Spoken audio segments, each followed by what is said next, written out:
Subject wise marks आप screen पर देख सकते हो, इसलिए इस बार टारगेट क्वांटिटी नहीं क्वालिटी है।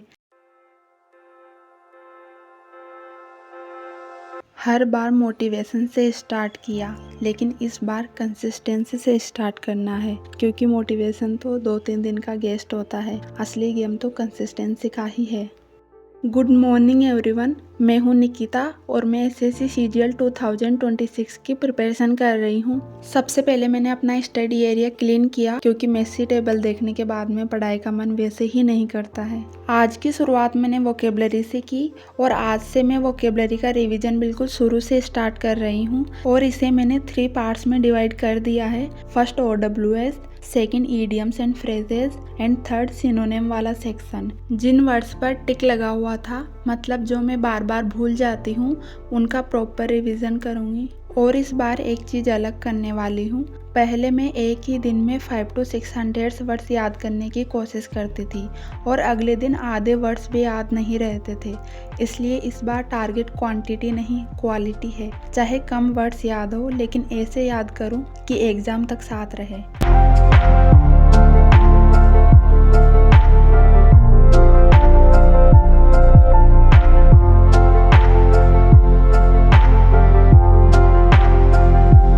वोकेबलरी का रिवीजन मैंने कर लिया था और ये समथिंग 1 आवर्स का सेशन हुआ था।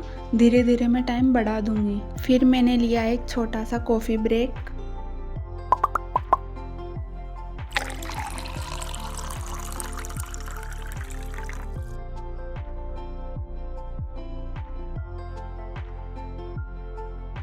वैसे कॉफ़ी ब्रेक का नाम होता है 5 मिनट, लेकिन फ़ोन हाथ में आ जाए तो 5 मिनट कब 15 मिनट बन जाते हैं, पता ही नहीं चलता। इसलिए इस बार फ़ोन से थोड़ी दूरी ही मेंटेन की।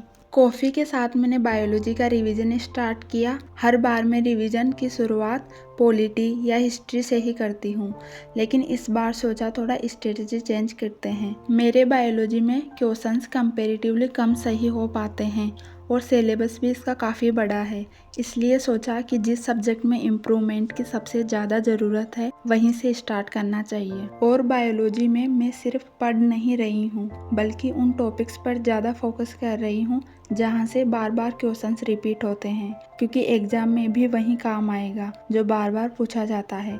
अब देखते हैं ये स्ट्रेटजी कितनी काम करती है।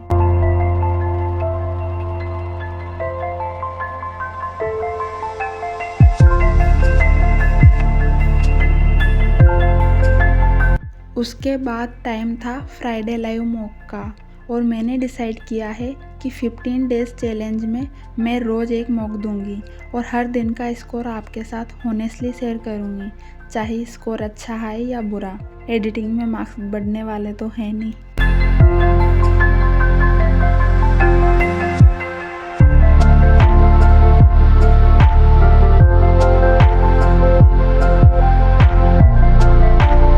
आज के मॉक में मेरे 124 मार्क्स आए। मार्क्स उतने अच्छे नहीं थे, लेकिन मेरी करंट सिचुएशन यही है। सब्जेक्ट वाइज मार्क्स आप स्क्रीन पर देख सकते हो और सबसे ज़्यादा दुख हुआ जीके में। मतलब जीके ने आज भी याद दिला दिया कि मुझे भी थोड़ा ध्यान में रखो, लेकिन कोई बात नहीं, इसीलिए तो ये चैलेंज स्टार्ट किया है। अब देखते हैं नेक्स्ट 15 डेज तक कि ये मार्क्स कितने इम्प्रूव होते हैं, खासकर जीके में। उसके बाद मैंने एडिटोरियल की क्लास स्टार्ट की। कॉम्प्रिहेंशन में मेरी एक्यूरेसी थोड़ी गिर जाती है, इसलिए इसको स्किप करने के बजाय इसको एक्स्ट्रा टाइम देने की कोशिश करती हूँ। धीरे धीरे ही सही, लेकिन इम्प्रूव ज़रूर करना है।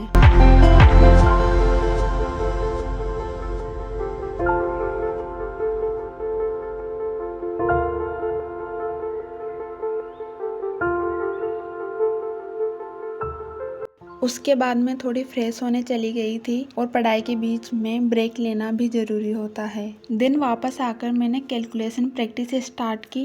मैं इस सीट से प्रैक्टिस करती हूँ और आप कैलकुलेशन प्रैक्टिस कहाँ से करते हैं ज़रूर बताना। वैसे खुद से टेबल बनाकर भी प्रैक्टिस कर सकते हैं और डेली 10-15 मिनट की कैलकुलेशन भी स्पीड में काफ़ी डिफरेंस ला देती है। इस सीट में एडिशन, सब्सट्रैक्शन, स्क्वायर क्यूब और काफ़ी बेसिक कैलकुलेशंस कवर हो जाती है, जो एग्जाम में काफ़ी यूज़फुल रहती है।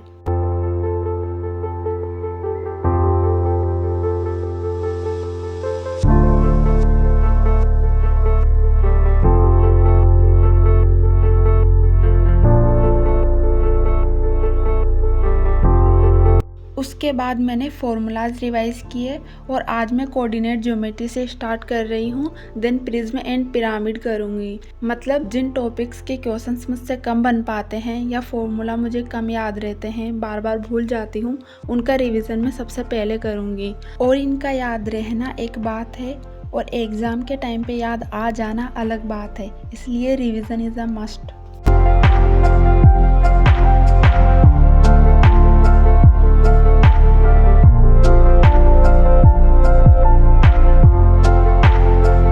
और दिन के लास्ट में मैंने मैथ्स और रीजनिंग के 2 सेक्शनल मॉक दिए।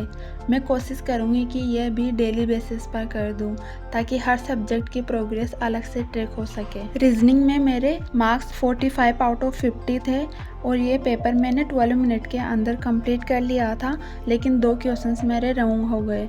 एक सीरीज टाइप का क्वेश्चन था और दूसरा स्टेटमेंट वाला क्वेश्चन था। अब इन दोनों को दोबारा देखूंगी ताकि next time same mistake repeat ना हो।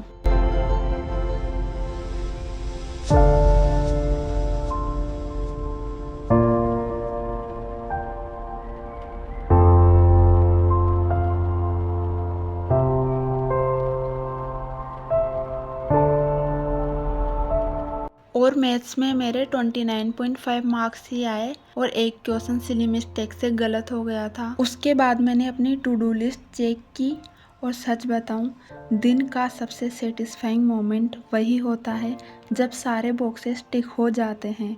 आज टोटल मेरी 6 आवर्स की स्टडी हुई। डे 1 परफेक्ट नहीं था, लेकिन परफेक्ट होने से ज़्यादा इम्पोर्टेंट है स्टार्ट करना। अगर आप भी एसएससी, सीजीएल या किसी भी कॉम्पिटिटिव एग्ज़ाम की प्रिपरेशन कर रहे हो तो इस 15 डेज चैलेंज में मेरे साथ ज़रूर जुड़े रहिए। अगर वीडियो अच्छी लगी हो तो लाइक एंड चैनल सब्सक्राइब कर लेना और कमेंट में ज़रूर बताना कि आज आपने कितने आवर्स की स्टडी की है। मिलते हैं नेक्स्ट वीडियो में। Bye bye.